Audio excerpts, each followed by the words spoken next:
if there's a good God, you can fill in the blank there, huh? Right. Why is there so much evil and pain and suffering in this world? They did a survey of teenagers, non-Christians, teenagers, and they just said, what's keeping you from the faith? And the number one answer was the problem of evil. So this has gone on for generations. So, I mean, I'm happy to share what I've got with you, but I'm not expecting this to be the be-all and the end-all. Nobody's going to walk out of here and say, well, that solves that. It's like, this is a huge issue. It's something to wrestle with. But this is something I really want to leave with you tonight, just one key thing here, and that is, yes, Christianity has to wrestle with this, but so does every other worldview. And we're going to actually talk at the beginning here about different worldviews and what they say about evil and pain and suffering.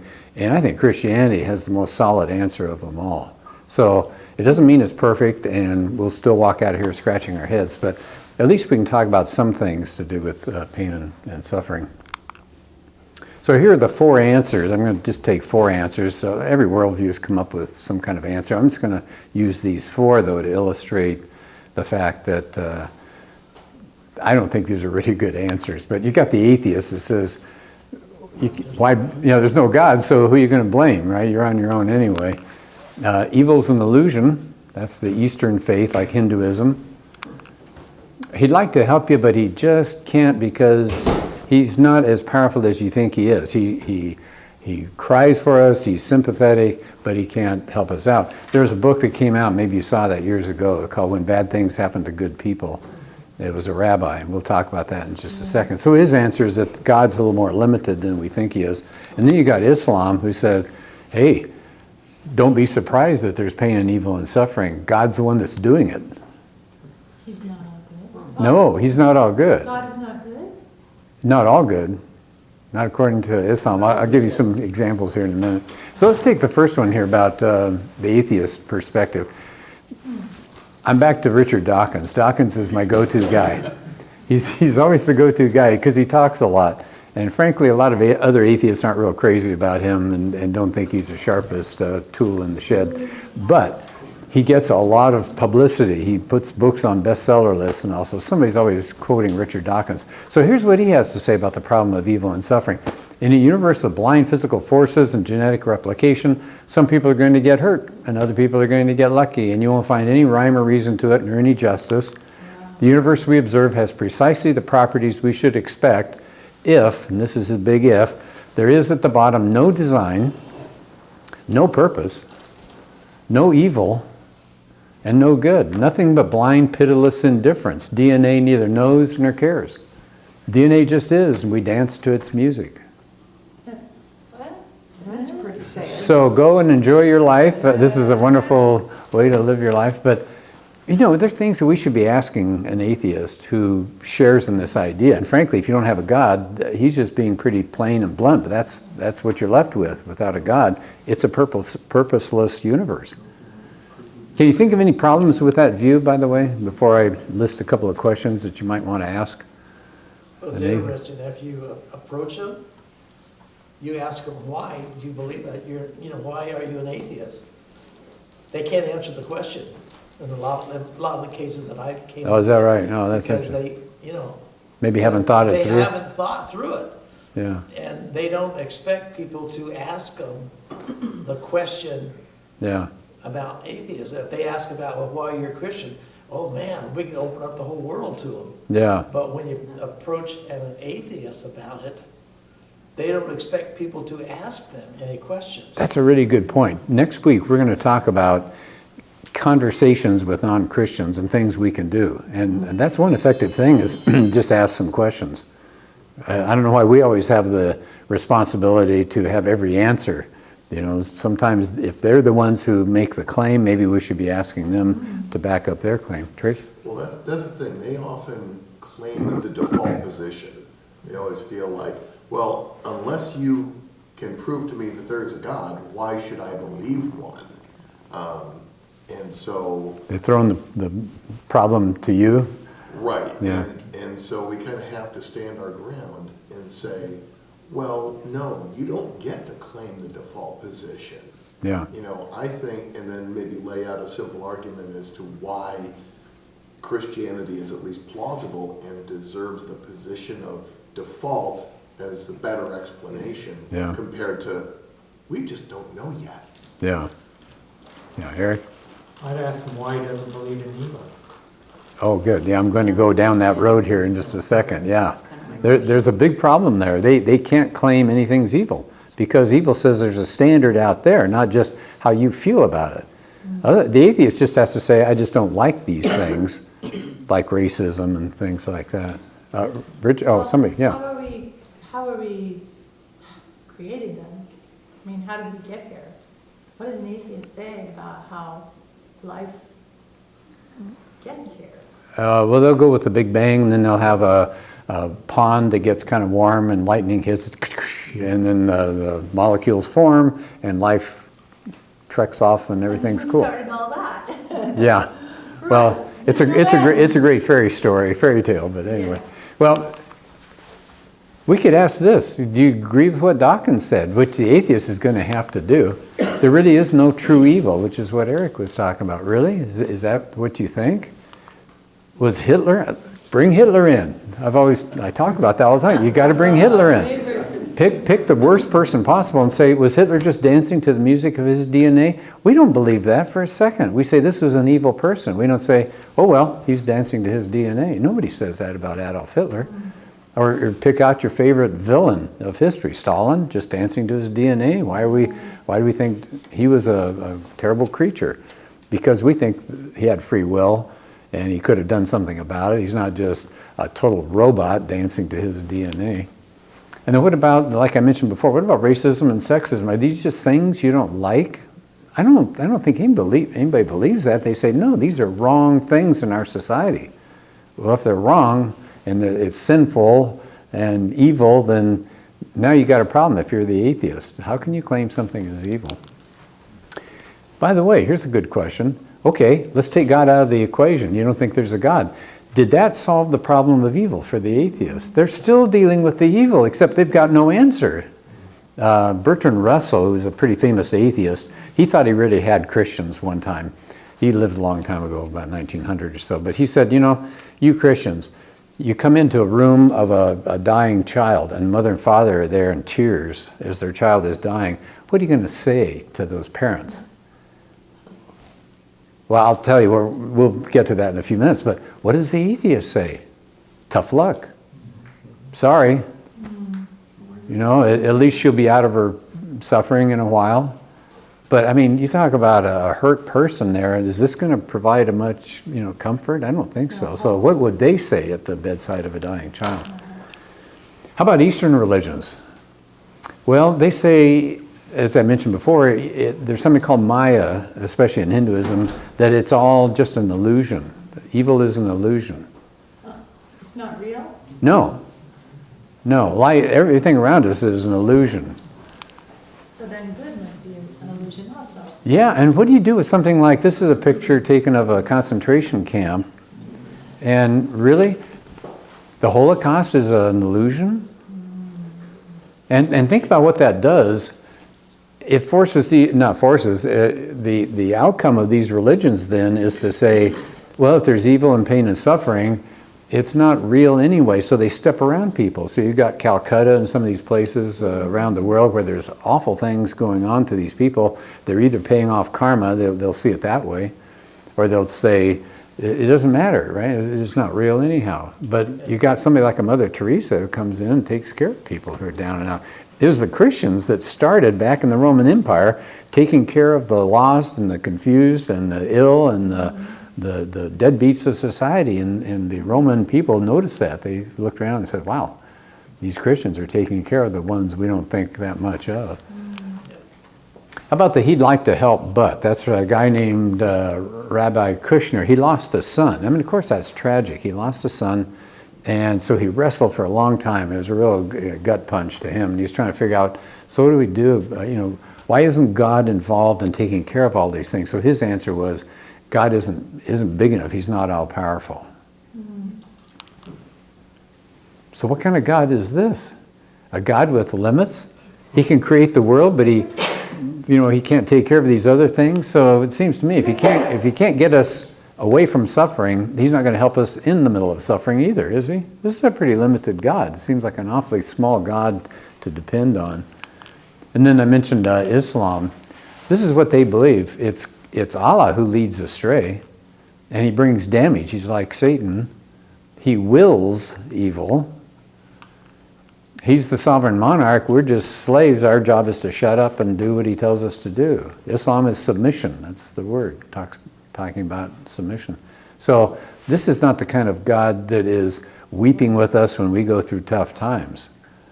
And so you look at these different worldviews and you say, wow, they don't do very well when it comes to evil, pain, and suffering. But the Christian response is wonderful for two reasons. And this is what I want to spend the next 15, 20 minutes on. Christianity isn't surprised by evil. It predicts that there'll be evil, doesn't it? It says the human heart is messed up. Yeah. It's like nobody's surprised in Christianity to find awful things going on. We say, yeah, and I'm going to talk about some reasons why in a few minutes, but here's the good news, though. Yes, it's not surprised by evil, but it's got the best answer for evil.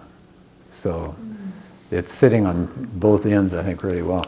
So let's do this. Let's talk about, for just a few minutes, philosophical answers, like if you're just sitting around with some friends, everybody's okay, nobody's dealing with pain and suffering, and just kind of using it as throwing some ideas around. Then I want to talk about some emotional reasons that, answers, I guess you'd say, answers that Christians have when they are going through some tough times. So first, it's not going to be going through tough times, then we'll talk about emotional responses as well. If you remember in Job, Job spends the first part of the book with his friends, quote unquote friends. They were great when they just showed up and then shut up. They just sat there with him. They should have just quit while they were ahead, but they started opening their mouths and just, the whole thing goes south at that point. So Job is muttering about what's going on. By the way, they always talk about the patience of Job. He's not very patient. I mean, he's actually challenging God and asking him, come on, give me an answer. What's happening here? God shows up. Oops. Everything changes toward the end of the book. So the Lord answers Job, and he says, who's this that darkens counsel by words without knowledge? Dress for action like a man, I'll question you, and you make it known to me. Where were you, Job, when I laid the foundation of the earth? Tell me if you have understanding. Who determined its measurements? Surely you know. I love sarcasm in the Bible, huh? Yeah. Or who stretched the line upon it? And what's Job's response? Yeah, he basically has to say, I don't know. So do you see there's an answer going on here, isn't there? Job says, surely I spoke of things I didn't understand. My ears had heard of you, now my eyes have seen you. Therefore I despise myself and repent in dust and ashes. So what's going on? God's ways are so far beyond us. And for us to think that we can figure God out is pretty arrogant, isn't it? That's pretty crazy. We can understand God. And here's the philosophy going on for a lot of these people that say, well, if I can't think of a good reason for this pain and suffering, then there must not be a good reason. Yeah, but we don't have the mind of God. And he may have reasons that we don't know about. It doesn't make going through it probably any better, but I mean, just to realize there's maybe a bigger picture going on here. There's a book that we did one time with our class called, what's Trobel's second book? The Case for Faith, that was it. And there's just a horrific story at the end there about a guy who lost a child and really struggled with it, but it's an amazing story. I'm not going to take the time tonight. How about this? Here's another philosophical reason, something that doesn't help us if we're in the middle of pain and suffering, but we'll just talk about some of the ideas here for a couple of minutes. How is it that the story in the Garden of Eden, how does that tie into the idea of pain and suffering? We caused it. We caused it. We had it all, and we turned our back and said, no thanks, and walked away from God. So what'd that do? It wrecked a relationship this way, right? We're running from God. We've been running from Him for thousands of years now. It ruined our relationship with each other. Now it's all power plays, and we're all, trying to get one up on each other. It ruined our relationship with nature, and it ruined nature itself. I mean, you talk about a horrific event. It didn't just wreck us with God, but it wrecked everything about this. And Paul talks about the nature is groaning. Talked about nature is groaning. Yeah, is it Paul? Before the fall, there was no pain and suffering. So I think it's important to point out it wasn't God's design. No, that's a good point. Yeah. Except there was also no knowledge of good and evil. So you're going to take the good with the bad, if you will. Yeah, I mean, they were innocent. That didn't make them strong. That didn't make them discerning. that's a good point. Yeah, discernment wasn't there, was it? How about suffering as character building? This is one of my favorite verses because of this sequence that's in this verse. This is Romans 5. We rejoice in our sufferings. Wow, Paul, come on. Have you read some of the things that Paul went through? Whoa, I wouldn't be rejoicing, but okay. We rejoice because we know, and here comes the sequence. I love the sequence. Suffering, if you're going through suffering, it produces perseverance. I don't think it does for everybody. Some people quit pretty fast, but I mean, if you hang in there, right? So you persevere, you keep going, trusting God, and that perseverance will build character. You're a better person because of it, and you notice that, and other people say things to you about, hey, that's pretty cool that you got through this okay, and now you're offering advice to other people. And what does that do? That produces hope. You say, I can do it through the grace of God. And so it's kind of an interesting sequence of things there. Michael? Yeah, you read people's biography and life story, and they say, I went through a terrible time with, name the thing, cancer, abuse, whatever, and they say, it made me a better person. Yeah. I wouldn't be the same without that. I'm stronger because of that. Yeah, right. My last quote for this half of the evening is from Tim Keller that says something like that really, really well. John Keats, okay, I have to throw in a little literature here because that's my major, but John Keats said this world is he called it soul making, that's what goes on here, that we go through trouble and pain and sorrow and suffering and all that kind of stuff, but it produces in us a better character. And he called it, you're making your soul, right? You're becoming better on the inside because of that. Dave? Would you say that art describes Job's story as well from Romans there? He did persevere. His wife said, why don't you curse God and die? Thank you, dear. Yeah. Okay. So he hangs in there, and his character is okay, and he gets hope at the end there, which, yeah. In the end, he has a double amount of children. Yeah. Right? Yeah. Yeah, and you reckon. Well, no, let's see. He gets double the animals. I think he only gets the same number of kids, but the idea is that his kids are probably in heaven anyway. So then, in a sense, they're doubled. But none were more beautiful than Job's daughters, it seems. He had more children. Like Yeah. 13, but anyway. Yeah. I mean, he recognizes who God is. Yeah. He's humble. Like, He's been humbled. I Yeah. know who you are. I think another verse that goes well with that, also in Romans 8:18, for I consider that the sufferings of this present time are not worth comparing with the glory that is to be revealed in us. Yeah. And just kind of saying, well, compared to heaven, there's nothing. We can imagine the very worst that can take place to us, but it's not worth the glory that is yet to be revealed. Yeah. There's going to be a point where we're going to look back on our worst suffering and say, it wasn't that bad compared to how good I have it now. Yeah. Yeah. It's that heavenly perspective, and I'm going to play off on that in just a minute here too.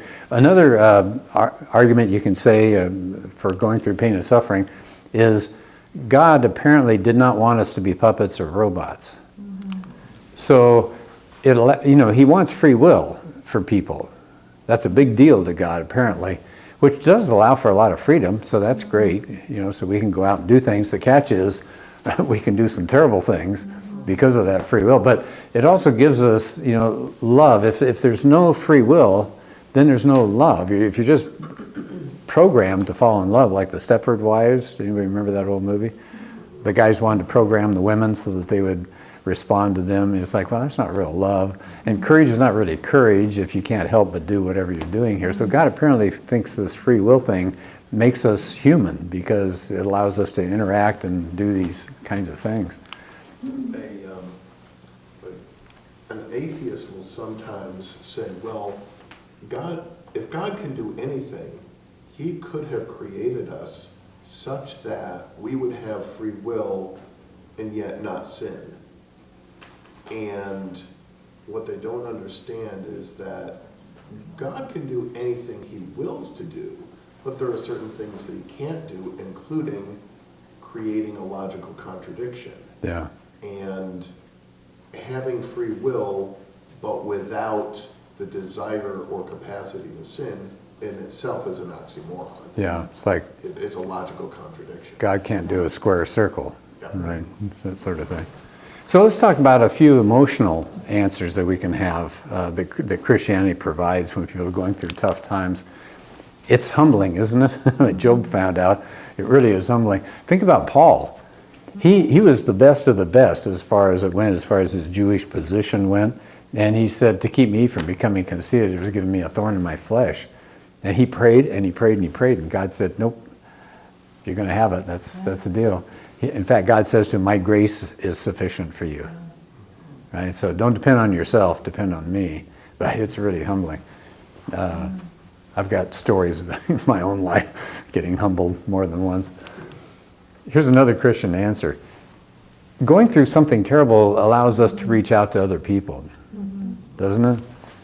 And here's Paul again. Praise be, he says to God, who comforts us in our troubles. Why? So that we can comfort those in any other trouble. So I'll give you a real quick example. I've never smoked. And so I would be probably the last person to deal with a smoker who's really struggling with the vice of smoking, trying to get over it, because I don't have any empathy or sympathy. I've never been in that situation. But other people have, and they'd be far better than me because I haven't struggled. You know, I've got my own struggles, but I can help in some areas, but I can't help in other areas. And so if we've gone through a particular pain of some kind, then it allows us to reach out, especially to others that are going through a similar kind of thing. I like C.S. Lewis's answer. He's got an answer for everything. Here's what he said. I drew a megaphone up here. I don't know if anybody recognizes, especially younger people in here, if they've ever seen a megaphone. But God whispers to us in our pleasures, speaks in our conscience, but shouts in our pains. It's his megaphone to rouse a deaf world. Isn't that good? We're just going about every day, you know, we're making money and we're doing this and fixing up the house and whatever. I got a dental appointment, all that kind of stuff. Just the average, everyday life. And then something big hits us that we weren't expecting that wasn't good. And all of a sudden it's like, God, are you there? Yeah, he's always been there. We just decided, thanks God, I'll take it from here behind the wheel of our lives until the next auto crash that comes. So it's his megaphone to rouse a deaf world. Tim Keller said this, we don't know the reason God allows evil and suffering to continue. I thought this is really powerful coming from a pastor. He goes through the things that I've gone through, some of these same issues and some of these same answers, and he said, but it kind of comes down to we're not really sure why people are going through some of this and why some of it seems so random. I've got a cousin born on my birthday. He was 6-7 years younger, but we hung out, you know, because same birthday and we're cousins anyway. So I got to know him really well. So we kind of share the same bloodline. But my dad's family had kidney disease, and it just wiped them all out. My dad lasted longer than the others, and he died at 53. So I was going to a lot of funerals when I was younger. So here's my cousin Bob. And Bob ends up, when he was born, he was premature. So they put him in an incubator. This is in the early 50s, and they didn't know, but they fed him pure oxygen, and it ruined his retinas. So he was born fine, but he was blinded by the hospital. Then as he grows up, now he's dealing with blindness. Then he grows up, and he gets the kidney disease that my dad's family got. I didn't get that. I have sight. I have my kidneys. They're fine. I had them checked a while back. So I'm thinking, why, you know, he's getting all these random things that are hitting him. And then he got COVID, and he died. So it really made me think. I thought, that's so weird. You know, it's like everything hit him and everything missed me. And it seems kind of random. But here's the good thing, and this is what Keller is pointing out here. At least we know what the reason is not. It can't be that he doesn't love us. It can't be that he doesn't care. Why can he say that? Why can we say that as Christians? We don't maybe know why we're going through pain and suffering, But we know it's not because he's just letting us go and doesn't care about it. How do we know that he cares? That he loves? This is sacrificial love and his forgiveness. Yeah, sacrificial. Salvation and heaven. He's the one that stepped into this world. No other God did that. Somebody said we worship the only God who has wounds. Right? He's on the cross. I mean, yeah, so if he's going to do all that for us, he's not just letting us go. He cares. There's Yeah, something else too, Richard. like, we often think like, oh, it's so sad, like, he suffered and he died early. But it's like, we think of that as a sad thing and as a bad thing, but actually, like, he got to go to heaven before I know. us. Yeah. So it actually is a beautiful, wonderful thing. Yeah. That's that heavenly perspective Right, again. that hope. Yeah. This is a good answer, isn't it? We've been promised the Holy Spirit. We don't have to go through tough times by ourselves. Romans 8, you didn't receive a spirit that makes you a slave again, but you received the spirit of sonship. And what's the value of that? We can cry Abba, which is like daddy. That's real intimate stuff there. It's not just, oh man, I better be careful. This is not Allah who can strike you down or something. We say, Abba, daddy. The Spirit himself testifies with our spirit that we are God's children. The Spirit helps us in our weakness. So he's there for us. Best answer, and this is the one that you're all touching on tonight, 1 Corinthians, Paul says, no eye has seen, no ear has heard, no mind has imagined the things that God's prepared for us. I think the problem is for the atheist, they see all of existence as birth, and then you do things and you die, that's the end. Christians don't have that perspective, right? We get the birth and the life and the death. Okay, that's the same. But then it's a ray. I'm trying to do a ray up there. That's the idea. And it's life that goes on. So, like, I forgot who it was, Tracy or somebody was saying, you know, you suffer for a little bit, but that's such a tiny part of that arrow, of that rest of life after death. So again, if you think about that Bertrand Russell thing, what would you say to the dying child or the parents who are suffering watching their child pass away? You say, you're going to meet again. This is not the end. This is just a tiny part of the beauty that's out there. I mean, we have a wonderful message. Here's Tim Keller's insight, which ties in, I think, what Michael was saying. People who haven't suffered much are often shallow, unacquainted with both their weaknesses and strengths, naive about human nature and life, and almost always fragile and unresilient. Does that make sense? Stronger people having gone through things. You know, that's what he's talking about here. Yeah, you can protect your child for a while, but they're going to bump against life pretty soon, and that makes them stronger. Okay? So you can't keep a bubble around them their whole lives. And also, like, wouldn't some people say that you're the problem with evil because you're evil, it's your sin, so you deserve it? You know, like when Jesus went to heal the paralyzed man, he says, it's not your sin. You know, but everyone was saying, no, it's your sin, and that's why, you know, you're paralyzed. So you have that guilt and shame and of like, I deserve this. I brought it on myself. Somehow I'm bad, so I got that kidney disease. Yeah. So there's, My dad actually heard that from a Christian.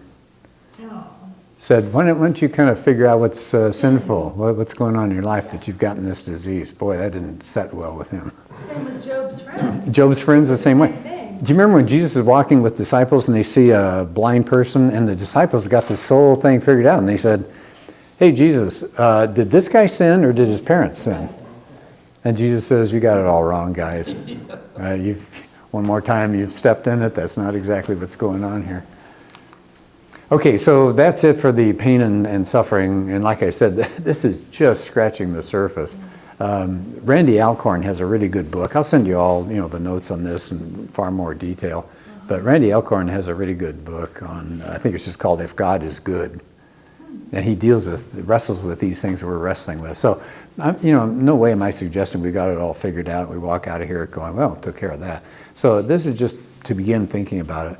Now, one other thing Keller said that I think really makes sense, he said we should be practicing our responses and be thinking about this kind of stuff before we get in the middle of a terrible situation. Then it's kind of like the world is burning, and it's kind of hard to think about God's stuff. But if you look at these verses and things like that and be thinking about what God can do for us, better to think about it ahead of time and get ready, because we're all going to be in that fire sometime as life goes on. Well, here's another issue that I think has come up for a lot of people. Isn't your religious faith just a leap in the dark? Have you heard that one? Yes. Is that, yeah. People think that. I've heard people say things like, I wish I had your faith. Kind of like it's a matter of muscles, and I wish I was a little stronger. You've got more muscles than I do. And it's like, yeah, but that's not Christian faith. So that's what we want to talk about the second half of tonight here. This is kind of the world's attitude, that you can go one of two ways, right? If you go faith, you're giving up knowledge. You check your brains at the door. Show up at church, check your brain at the door, and just sit there and sing nice songs to Jesus. And if you want knowledge, then don't do this faith stuff. That's for little kids. Right? So that's kind of the attitude that's out there these days. And they'll come up with good examples. There are a lot of misplaced faith items in this world, right? Do you recognize the guy kind of scary looking with those eyes? What's that? Do you know who that is? Marshall Applewhite. Yeah, down here. Yeah, behind the Heaven's Gate. Oh. So he shows up. Now he was all over the place, but he wasn't just in San Diego. But his group they would hold meetings and they would say things like, "We have no proof for this, but if you want to join us, feel free." So people just joined this group without any evidence at all. The claim was that there was a spaceship behind the comet, and they were going to translate people, get out of this life. You'd translate to this spaceship, and your life would go on in some other dimension. And so you got, 30 people in Rancho Santa Fe with their Nikes and their nice outfits on, and they checked out of this life. Talk about no reality going on there. I mean, no evidence. They couldn't get any evidence. And Marshall Applewhite told people, I don't have any evidence. And so by faith, they went that way. Of course, Jim Jones took 900 and some people on faith. They went down to Guyana and drank the Kool-Aid. And you've probably seen some of those aerial shots of those bodies just all over the place.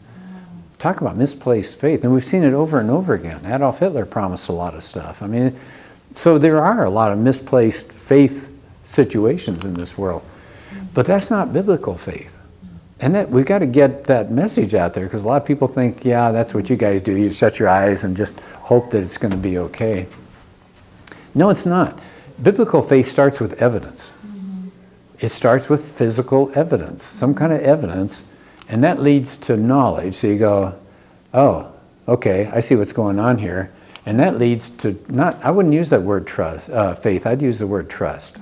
Trust is a lot better word. Faith, you're fighting the world's definition of faith, which is, just hoping that everything's going to pan out for you. But it's really trust. But trust is not the first thing. It's evidence, and you see it, and you think about it, and you go, oh, okay, this makes sense to me. And so you then have trust in it. I mean, think about what Hebrews says. Faith is being sure of what we hope for and certain of what we don't see. I mean, that's not the same thing as buying a lottery ticket, is it? Nobody has any certainty. Nobody has any kind of belief that they're going to make it big. They have a hope. But it's a leap of faith. It's like, okay, me and 30 million other people, I'm sure this is going to pay off. Look what it says in Thessalonians. Paul's talking, he says, test everything. Now, if it's faith, you wouldn't test it, would you? Why doesn't he just say, if one of us comes to your town, just believe everything we tell you? No, he doesn't say it. He says, test everything. Look for the evidence. He says in 2 Timothy, I know whom I've believed in. I'm convinced, he says. Not, gee, I got my fingers crossed. I'm just going to hope that it all turns. It's not it. There are two places I want to take you. One's Old Testament, one's New Testament, just to see this kind of faith. It's not just one place in the Bible. It's over and over and over again. I'm just going to do two spots because they're really clear, I think. This is right after the plagues, and the children of Israel are on their way, and they got the Red Sea and all this kind of stuff. And it says, and when the Israelites saw it. They didn't have Moses say, hey, just trust me. God's good. He'll do a lot of wonderful things for you. And they go, well, I don't know. Okay. It says they saw the great power of the Lord displayed against the Egyptians. They saw it. And they probably, they had neighbors, and, it was something that was real up close and personal to them. It says they feared the Lord and did what? Put their trust in Him. But they didn't do it. They didn't do the trust first. They experienced something first. Said, oh, wow, this God is amazing what He's doing here. I can trust this God for the rest of our lives. Now, did they mess up? Yeah, they messed up. But anyway, that's the basics there. Let's go to the New Testament. Remember the story of Jesus teaching, and they're opening up the top of the roof there and dropping that guy down?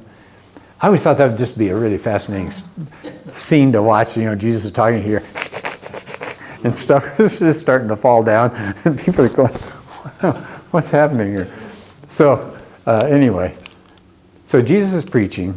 They bring him this paralytic, drop this guy down. And when Jesus sees the faith of these people to think they're working this hard because they really must think I can do something here, He says to the paralytic, son, your sins are forgiven. Now, why did some people, the Jewish leaders, why were they not impressed with this? Because only God caused you sin. Yeah, only God. I can say that to you guys, can't I, right now? I can say that. I won't, but I could say that. Anybody can say that stuff, your sins are forgiven. That's pretty easy to say, but there's no evidence there that I have the power to forgive sin. Right? Anybody can talk like that. So Jesus says, so that you may know. He didn't say, well, look, I am the Son of God. You just got to take it on faith. Come on, you guys. Trust me. I'm a nice guy. He says, no. He said, I'll show you that what I claim is real by doing what? He heals the guy. Right. So he says, you want to know it? You want to see it? Now you're going to have faith in me. Well, they didn't all have faith in him, but he did the evidence first. That's why they brought the paralytic to Jesus in the first place, not because of what he'd said. The stories were out of all the things that he was accomplishing. So it was the evidence that led them to think, this is a special individual. I bet if we bring this paralytic friend of ours, he's going to get healed. So it wasn't blind faith at all. So our job, and I mentioned this before, if we can, let's get faith out of the picture and talk about it as trust. And here's the second job. We've got to seek evidence to strengthen our own faith. And that's what apologetics does. At least that's the goal of apologetics. And that is things like, why do we think there's a God? Well, we covered that a couple weeks back, 3 weeks back. Existence of Jesus, reliability of the gospel, all these things, they're the basics of Christianity. We need to know that these are real so that we step out with trust because we know this is all legit. We can trust the gospel. So here's some questions that I was going to ask you here as we begin to wind up. Where would you go to get this kind of evidence, right? To really solidify your faith? Look at my own life. Look at your own life, okay. So you've had some experiences that are only God was able to intervene, and And I think we all have. I do too. How can you go through life without looking back and seeing the things that you almost were into, you almost did, and He blocked your path or He redirected you? I can just name you time after time when I've been redirected. Yeah. Just a big stop sign. Yeah. It's amazing how much He loves us. Yeah. Bridget? Also in Romans 1 it says that they are without excuse, because if you look at the creation of the world, you see His eternal power, Yeah. His majesty, His creation. Yeah. So if you just look at the world and creation, that's the evidence for God, because no man has ever been able to create anything like creation. If you have a chance sometime, there's a man named James Tour, T-O-U-R, and he's a microbiologist, and he's done all sorts of inventions of things, and he's been listed as one of the top scientists in the world and all. And he says stuff like that. He said, we haven't been able to accomplish anything when it comes to, like, how do you get life, on a cellular level. How do you spell his name? James Tour, T-O-U-R. Yeah, look him up sometime. He's got YouTube deals. He's got his own website. I think it's just jamestour.com, maybe. But remember, I sent you videos of things that are going on the small scale, the little molecular machines and all. Yeah, I mean, it seems like if you just look around, like you were saying, Bridget, just looking around at the way this world works, this Earth is so unique that I think I shared it with you. The guy that his name is Paul Davies. He said, I think we're the only intelligent life in the universe. They didn't believe that 30, 40 years ago. They thought life was everywhere. They came up with these equations. They call them the Drake equations. That there must be so much life here and there. And Carl Sagan was pushing this big time. There's life everywhere. And frankly, it's driving a lot of the NASA missions these days. Are you hearing those NASA missions over and over again? They're saying, we're looking for life. We're looking for life. There could be life here. And I don't know. I mean, there could be. I'm not saying it's a bogus thing, but it's just kind of interesting. They're desperate to find life. And I think part of the reason is they can say, see, it's easy to come about. You don't really need a God for that. That's my feeling down deep is what they're hoping for. But so far, they've looked at thousands of galaxies with radio telescopes. They're not getting any messages, no hello. So we seem to be pretty unique to be here in this Earth, to be in this solar system, to be in this galaxy, to be in this kind of a universe with all the laws. All the laws have to be specifically just right for us to exist, to have life at all. Be here. Tracy, you were going to say something. Even just something as basic, like, I try to start in a place that there's common ground that we can agree on, and just things that are basic logic. And I'll kind of use a modified Kalam argument, just to start and say, I think we can all agree things don't create themselves, and that for anything to exist today, something has to have always existed. And according to our best science, I'll give them what they respect. And I'll say, okay, I'll give them their argument on the Big Bang and say, our best science tells us that time, matter, space, time, and energy had a beginning. Since things don't create themselves, whatever kicked this off has to be apart from those things. And say, well, the Bible, 2,000 years ago, the Bible described just such a God long before we even had a clue that the universe even had a beginning. Yeah. And so that puts it at least in the plausible category. Yeah. And kind of go from there, because a lot of them haven't even thought that far about it. Yeah. Yeah. That's a good point. And well, there are other things that we could say about that as well, I suppose. I hope some of you at least have a go-to book or a go-to website or something where you can gather more evidence as well. There's some really good websites out there. Anybody ever used Got Questions? That's a good one. Yeah. Yeah. Equip.org, that's Hank Hanegraaff Christian Research. And of course, Kokel's stuff, str.org. And they always have those little magnifying things there that basically is a search thing, so you can just type in whatever you're curious about. And so this is just the golden age of apologetics. Good grief. I'm old enough. When I was growing up, it was Josh McDowell. It was one guy. Please don't let anything happen to Josh, right? He was the only one doing apologetics. And now his son's involved in it, and J. Warner Wallace, and William Lane Craig, and James Tour. And all these people are out there proclaiming it. It's a great time to be alive. If we were meeting here about 100 years ago, we'd have to kind of take this all on faith, because they weren't seeing things on the molecular level. They weren't seeing things out in the universe. They didn't see the expansion of the universe. Everybody could say, well, it's just been here forever. No, it hasn't.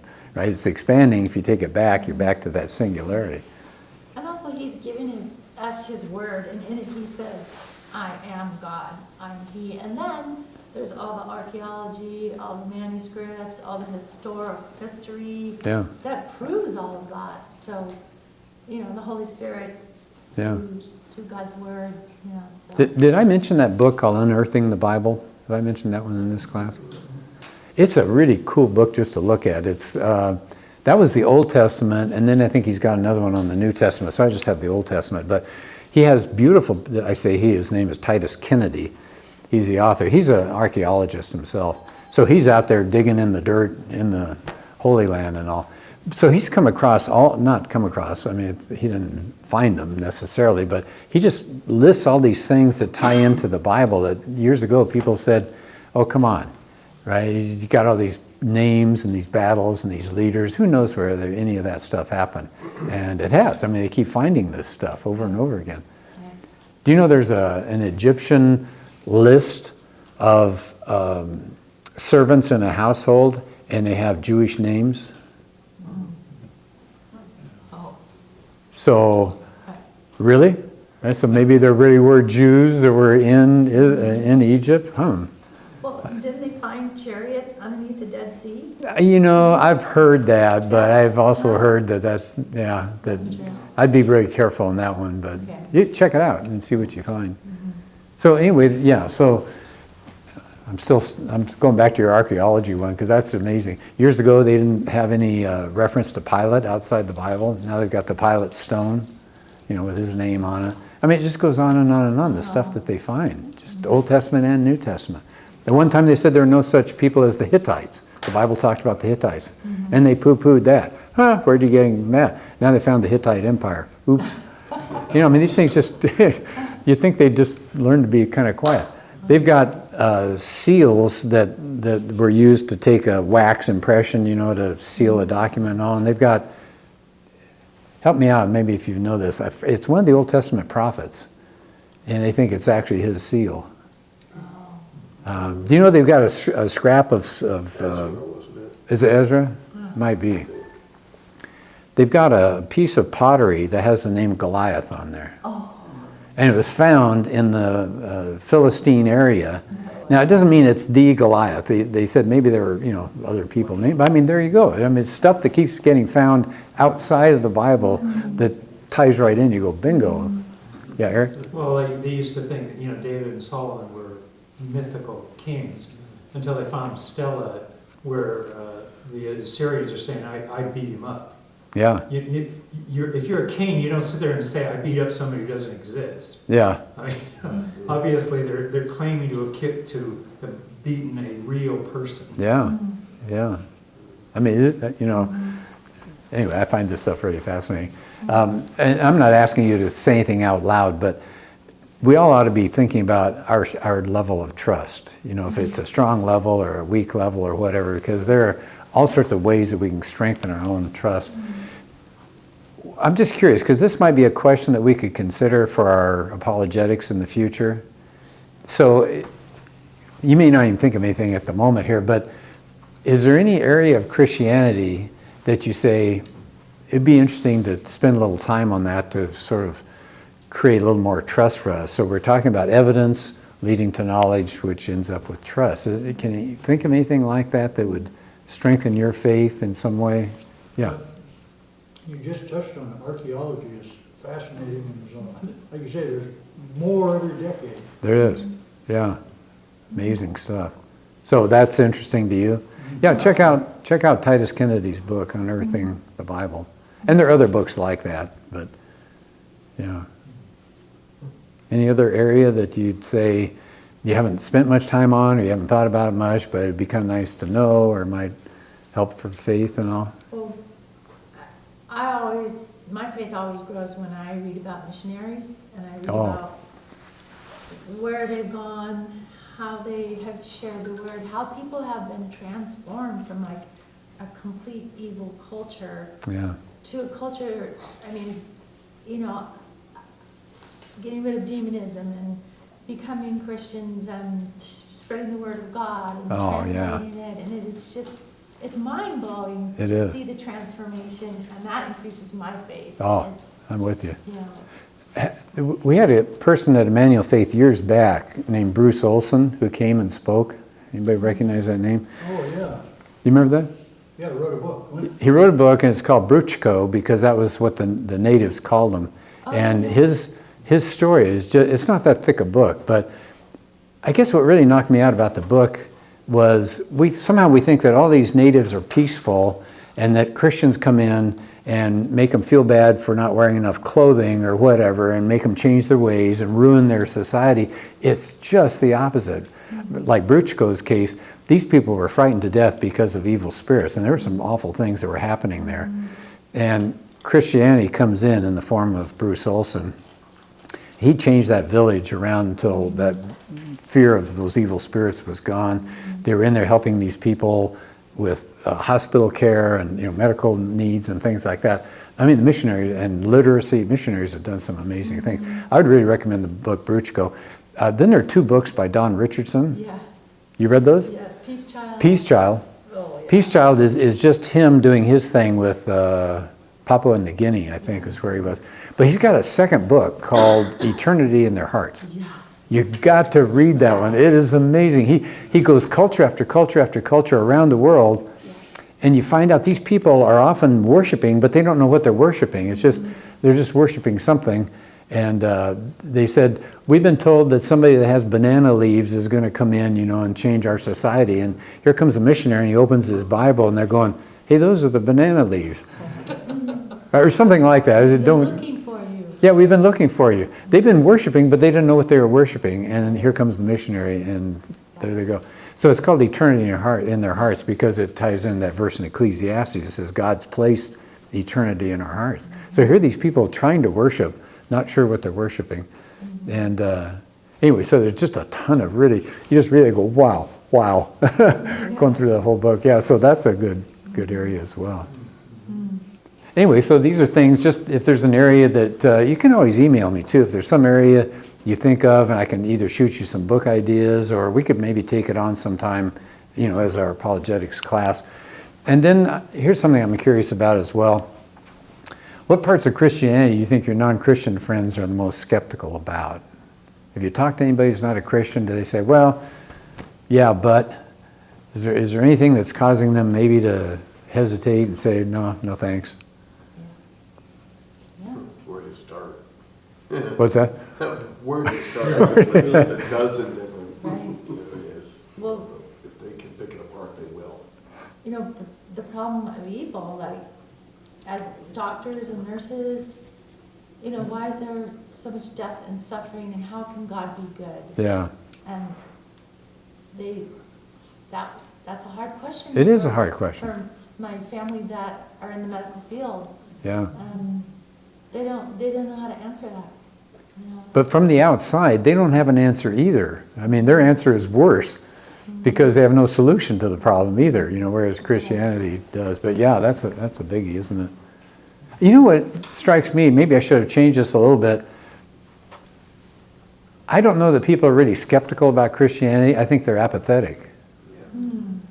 I think a lot of people don't care. They're making money, and they got a family, and their health is okay, and it's like, yeah, good for you. And we got the idea of truth is just whatever you say it is. That's your truth, good for you.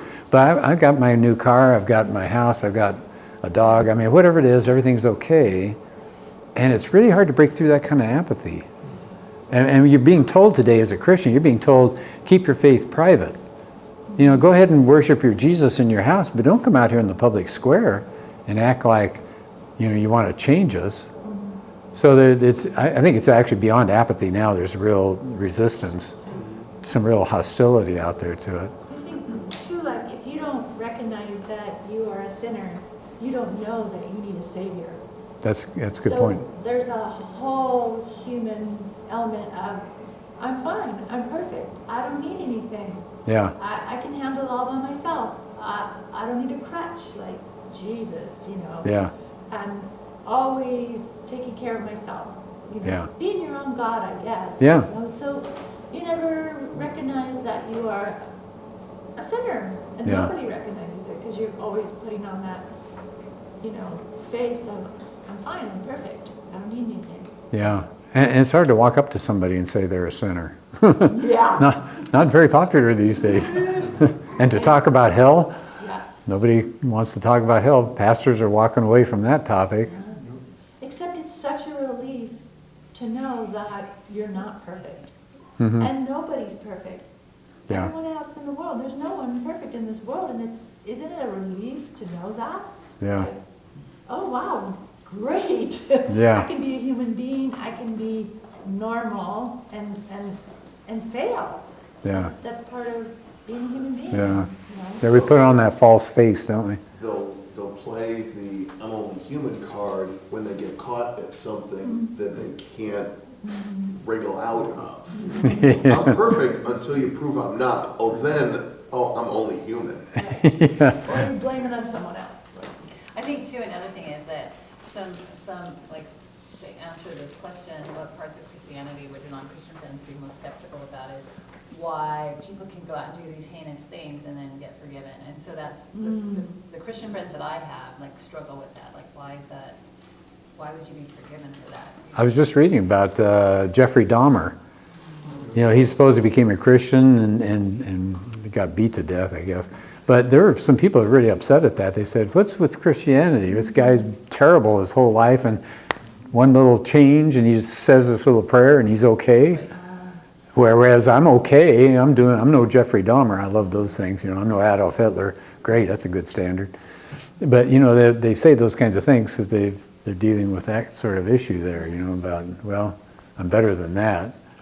I turn that one around and say it speaks to the unfathomable grace of God that you could be as bad as Adolf Hitler. And if he had a genuine conversion experience where he just turned around and said, oh my God, I am the worst human that has ever existed. Everything I did was wrong. And if he had had a genuine repentant moment, In his heart, like in his right, heart. God could have forgiven him. You know, and it just blows me away that our God is so loving and gracious that he could forgive something that the rest of humanity would consider absolutely unforgivable. Tim Keller, I really like a lot of what Tim Keller says. He said, we are worse than we think we are, and God is more loving than we think he is. You know, it's kind of a nice combo there. You know, we think we're all right. You know, we haven't done some terrible things. Like, yeah, well, it's because we haven't really thought about what our life is like on the inside, that personal life and the way we are bitter or angry or lustful or, you know, whatever it is. We never want to acknowledge that kind of stuff. As long as we haven't killed somebody, you know, we're all right. Okay, well, next week will be our last week, and I hope you feel really confident. We spent 5 weeks talking about why Christianity is probably the best thing going as far as worldview goes. But talking about how to get in the game, we'll talk about some tactics